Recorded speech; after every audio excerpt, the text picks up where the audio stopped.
Reading from Srimad Bhagavatam, first canto, chapter 41st verse. अथ विश्वेश विश्वात्मन् विश्वमूर्ते स्वकेषु मे स्नेहपाशम् इमं छिन्धि दृढं पाण्डुषु वृष्णिषु. Translation and purport by His Divine Grace A.C. Bhaktivedanta Swami Srila Prabhupada ki Jai. O Lord of the universe, soul of the universe, O personality of the form of the universe, please therefore sever my tie of affection for my kinsmen, the Pandavas and the Vrishnis. Purport. A pure devotee of the Lord is ashamed to ask anything in self-interest from the Lord. But the householders are sometimes obliged to ask favors from the Lord, being bound by the tie of family affection. Srimati Kunti Devi was conscious of this fact, and therefore she prayed to the Lord, cut off the affectionate tie from her own kinsmen, the Pandavas and Vrishnis. The Pandavas are her own sons, and the Vrishnis are the members of her paternal family. Krishna was equally related to both the families. Both the families required the Lord's help because both were dependent devotees of the Lord. Srimati Kunti Devi wished Sri Krishna to remain with her sons, the Pandavas, but by his doing so, her paternal house would be better for the benefit. All these partialities troubled the mind of Kunti, and therefore she desired of the affectionate tie. He cuts off the limited ties of affection for his family and widens his activities of devotional service for all forgotten souls. The typical example is the band of six Goswamis who followed the path of Lord Chaitanya. All of them belong to the most enlightened and cultured, rich families of the higher castes. But for the benefit of the mass of population, they left their comfortable homes and became mendicants. To cut off all family affection means to broaden the field of activities. Without doing this, no one can be qualified as Brahmana, a king, a public leader, or a devotee of the Lord. The personality of Godhead as an ideal king showed by this by example. Sri Ramchandra cut off the tie of affection for his beloved wife to manifest the qualities of an ideal king. Such personalities as Brahmana or a devotee, a king, or a public leader must be very broad minded in discharging their respective duties. Srimati Kunti Devi was conscious of this fact, and being weak, she prayed to be free from such bondage of family affection. The Lord is addressed as the Lord of the universe or Lord of the universal mind, indicating his all powerful ability to cut the hard knot of family affection. Therefore, it is sometimes experienced that the Lord, out of his special affinity towards a weak devotee, breaks the family affection by force of circumstances arranged by his all powerful energy. By doing so, he causes the devotee to become completely dependent on him and thus clears the path for his going back to Godhead. हरे कृष्णा. तो यहाँ पर जो ये purport है, बहुत अच्छा purport Srila Prabhupada ने यहाँ पर लिखा है कि भगवान को यहाँ कुंती देवी कह रही हैं विश्वेश, विश्व के ईश्वर, विश्वात्मन, विश्व की आत्मा, विश्व मूर्ति, विश्व मूर्ति, मतलब विश्व के जो मेन इम्पोर्टेंट पर्सन है, personality of the universal form. तो वो यहाँ पर प्रार्थना कर रही हैं कि कृपया मेरी जो संबंधों की रस्सी से जो मुझे बांधा हुआ है पांडवों और वृष्णियों ने, वो संबंधों को आप समाप्त कर दीजिए. तो कोई ऐसा क्यों कहेगा? कोई ऐसा तभी कह सकता है जब वो भगवान के प्रेम में इतना व्याकुल हो चुका है कि वो भगवान के पास ही रहना चाहता है, भगवान के साथ ही रहना चाहता है. कुंती महारानी देख रही हैं कि अब भगवान जा रहे हैं वहां से, एंड भगवान जा रहे हैं, लेकिन उनके मन में जो प्रार्थनाएं हैं वो कभी ना कभी अपने रिश्तेदारों के सुख के लिए भी वो प्रार्थना करते हैं. तो गृहस्थ जीवन का यह एक आप कह सकते हैं एक निगेटिव पॉइंट है कि कभी कभी अपने रिश्तेदारों के लिए आपको भगवान से कभी कभी भौतिक भी मांगना पड़ता है. तो कैसे जैसे कभी किसी भी डिवोटी के बच्चे की जॉब नहीं लग रही हो, परेशान है अपनी लाइफ में, या किसी उसकी उसकी जो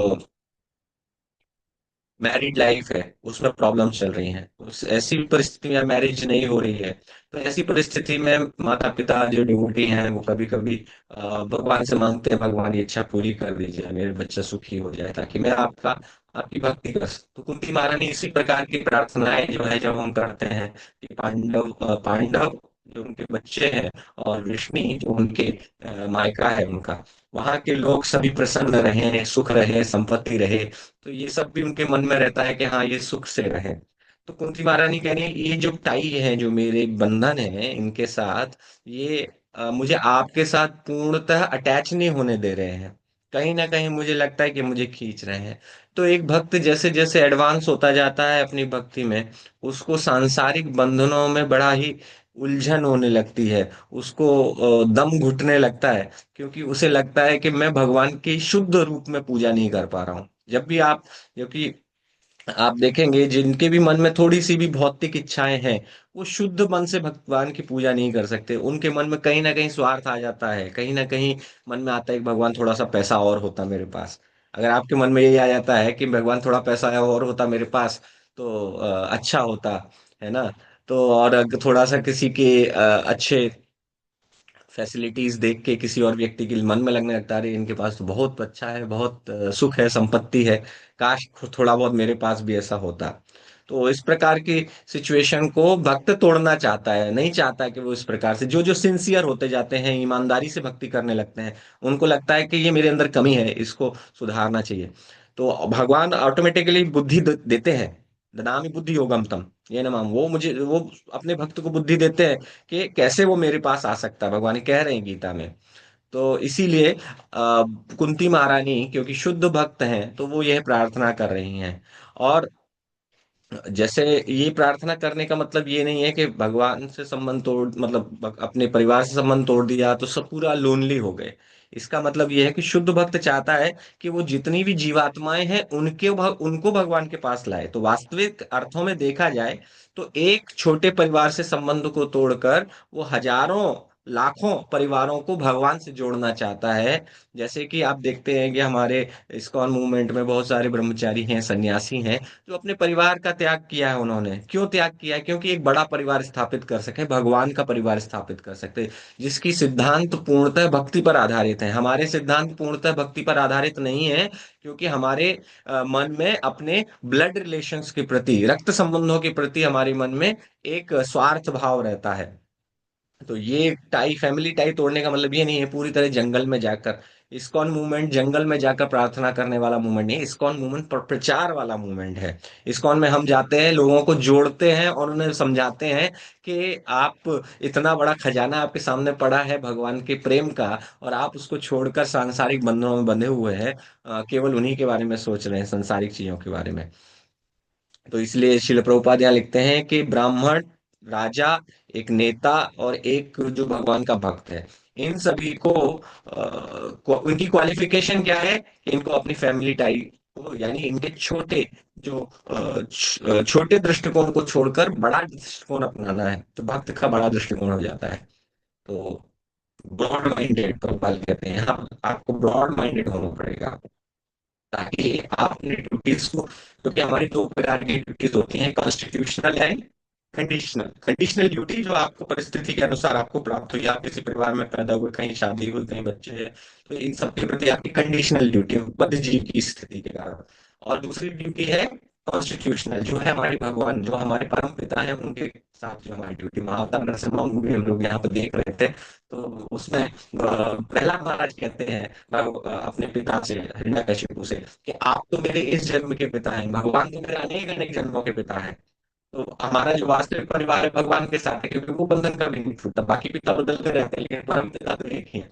परम पिता के साथ जो हमारा संबंध है, वो जो ड्यूटी है कॉन्स्टिट्यूशनल ड्यूटी, वो सबसे इंपॉर्टेंट हो जाती है एक भक्त में। एक भक्त ब्राह्मण जो सच्चे होंगे, जो केवल नाटक कर रहे हैं उनके लिए नहीं, जो एक भक्त, सच्चा भक्त है, सच्चा ब्राह्मण है, सच्चा नेता है और सच्चा राजा है, वो इस प्रकार से अपने जीवन को पूरा इसी प्रकार से चलाएंगे। यस, उसमें proof even to.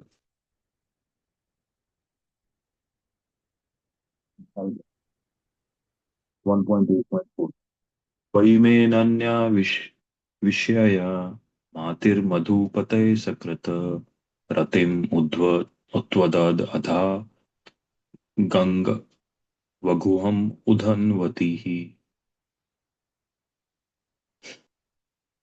O Lord of Madhu, as the Ganges of forever flows to the sea without hindrance, let my attraction be constantly drawn unto you without being diverted to anyone else. Purport: Perfection of pure devotional service is attained when all attention is diverted towards the transcendental loving service of the Lord. To cut off the tie of all other affections does not mean complete negation of the finer elements like affection for someone else. This is not possible. A living being, whoever he may be, must have this feeling of affection for the others because this is the symptom of the life. The symptoms of life, such as desire, anger, hankerings, feeling of attraction, etc., cannot be annihilated. Only the objective has to be changed. Desire cannot be negated, but in devotional service, the desire is changed only for the service of Lord, in place of desire for the sense gratification. The so-called affection for family, society, country, etc. consists of different phases of sense gratification. When this desire is changed for the satisfaction of Lord, it is called the devotional service. In the Bhagavad Gita, we can see that Arjuna desired not to fight with his brothers and relations just to satisfy his own personal desires, but when he heard the message of the Lord, Bhagavad Gita, he changed his decision and served the Lord. And for this, his doing so, he became famous devotee of the Lord. For it is declared in all the scriptures that Arjuna attained spiritual perfection by devotional service to the Lord in friendship. The fighting was there, the friendship was there, Arjuna was there, and the Krishna was there. But Arjuna became a different person by devotional service. Therefore, the prayers of Kunti also indicate the same categorical change in activities. Srimati Kunti wanted to serve the Lord without diversion, and that was her prayer.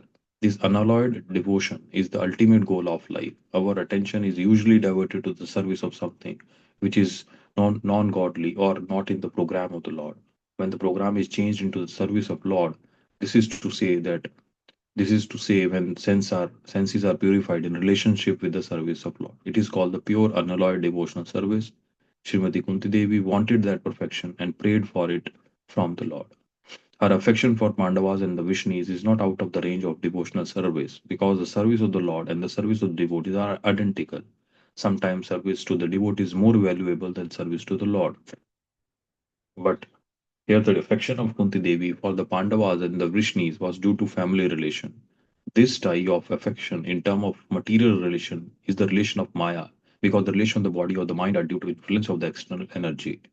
Relations of soul established in the relation with the Supreme Soul are factual relations. When Kunti Devi wanted to cut off the family relation, she meant to cut off the relation of the skin. The skin relation is the cause of the material bondage, but the relation of the soul is the cause of freedom. This relation of the soul to the soul can be established by medium of relation with the super soul. Seeing in the darkness is not seeing, but seeing by the light of the sun means to see the sun and everything else which was unseen in the darkness. That is the way of devotional service. हरे कृष्णा। तो ये बहुत ही important verse है, and इसको बहुत बार coat किया जाता है हमारे भक्तों के द्वारा, कि जिस प्रकार से गंगा समुद्र की ओर जाती है, उसी प्रकार से मेरा जो आकर्षण है वो आपकी तरफ खिंचता रहे, कहीं और ना जाए। क्योंकि गंगा को देखिए, कितना पथ में कितने सारे अवरोध मिलते हैं, कभी शहर मिलते हैं, पत्थर मिलते हैं, पहाड़ चट्टान सब मिलती है, लेकिन गंगा का फिर भी प्रवाह जो है एक ही ओर रहता है, कि किस प्रकार वो हिमालय से निकल के कैसे भी गंगा सागर में पहुंचे। राइट। तो इसी प्रकार से कुंती महारानी प्रार्थना कर रही है कि मेरा जो पूरा अट्रैक्शन है, जो आकर्षण है, मोह है, वो केवल आपके प्रति हो, और मुझे किसी भी प्रकार का डाइवर्जन ना हो कहीं बीच में।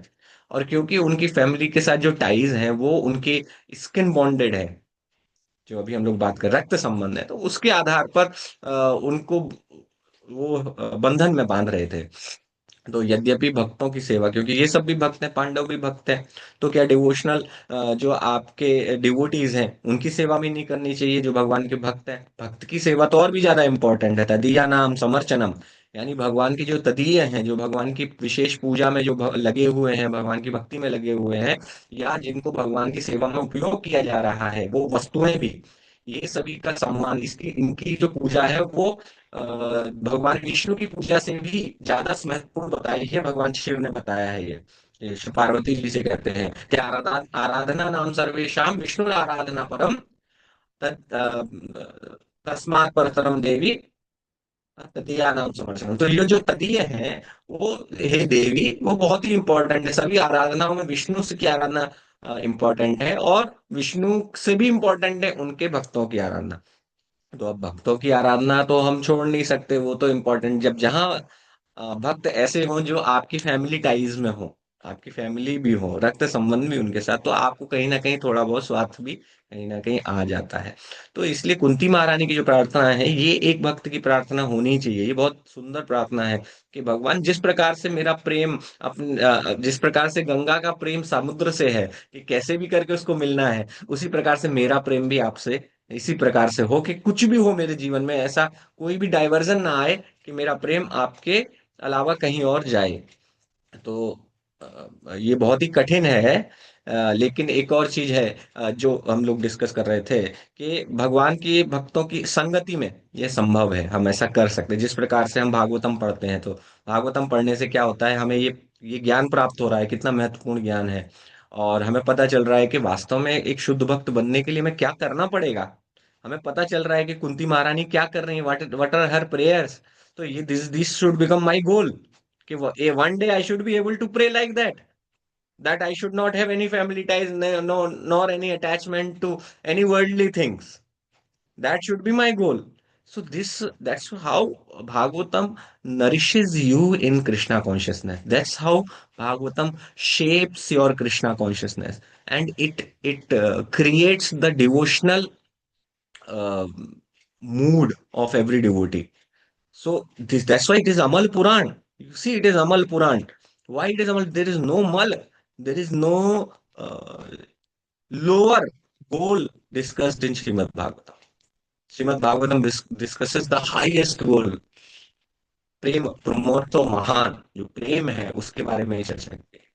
तो यहाँ पर श्री प्रभुपाद जैसे बता रहे हैं कि संन्यास का मतलब ये नहीं है, भगवान से प्रेम का मतलब ये नहीं है, फैमिली टाइज को छोड़ने का मतलब ये नहीं कि आप प्रेम करना ही बंद कर दोगे। प्रेम आप अपने जीवन से समाप्त नहीं कर सकते, क्योंकि वो तो आपका स्वभाव है, क्योंकि आप तो भगवान के अंश हो। तो प्रेम तो आपको करना ही है, लेकिन कहाँ पर आरोपित करना है इस प्रेम को, ये इंपॉर्टेंट है। कहाँ पर हमें अपनी फीलिंग्स को आरोपित करना है। तो हम सभी जो भी हमारे भावनाएं हैं, वो सभी को भगवान की सेवा में लगा सकते हैं। That is possible by devotional service. तो हम जो अभी तक लगाते थे अपने परिवार की सेवा, अपने शरीर की सेवा, अपने गांव देश और ह्यूमैनिटी की सेवा, ये सब बहुत सारी जो हमने अपने साथ बंधन बांध रखे, हम सबकी सेवा करना चाहते थे। अब उसी सेवा को हम केवल डायरेक्शन चेंज कर रहे हैं, हम सबको भगवान से कनेक्ट कर रहे हैं। इवन अगर इन लोगों की सेवा भी करनी पड़ रही है, तो भी हम भगवान के से कनेक्ट करके ही कर रहे हैं। जैसे एक भक्त हमेशा ये सोचता है कि मैं अपने परिवार और बच्चों की देखभाल इसलिए कर रहा हूं क्योंकि ये भगवान द्वारा दी गई मेरी ड्यूटी है, नंबर वन। नंबर टू, ये भी भगवान के भक्त हैं तो और भी अच्छा है। तो अगर इन्हें भगवान का भक्त बना पाऊंगा मैं अपने अच्छे व्यवहार से, अपने अच्छी केयर से, तो वो भी भगवान की सेवा होगी। So I should take care of them. If they are already devotees, then I should take care of them as devotees, because Krishna will be happy when I take care of his devotees. So that is how a devotee thinks about his family or his society or anything, anything connected to him. So so this is how evolution takes place in the life of a devotee. How his mind slowly progresses from a selfish interest, जो बहुत ही smaller circle है, where his interest was lying, now वो circle धीरे धीरे धीरे धीरे बड़ा होता जाता। तो बहुत सारे लोग हैं जो बहुत फिलोंथ्रॉपी कर रहे हैं, बहुत सारी समाज सेवा कर रहे हैं, हॉस्पिटल खोल रहे हैं, चैरिटी दे रहे हैं, बहुत कुछ कर रहे हैं। बट उसके जो हाईएस्ट है उस सबको वो जो है कनेक्ट नहीं कर रहे भगवान से। तो this is becomes all useless if you only connect to these things materially. So we have to connect our feelings to ultimately to Krishna. If we can connect all our propensities, all our desires to serve ultimately to Krishna, then this will become devotional service, and that will become the cause of our advancement in devotional service. Slowly, slowly, our advancement will happen. So we have to change our vision. vision of the world. We have to change the vision towards our family. We have to change our vision towards our society and nation and humanity.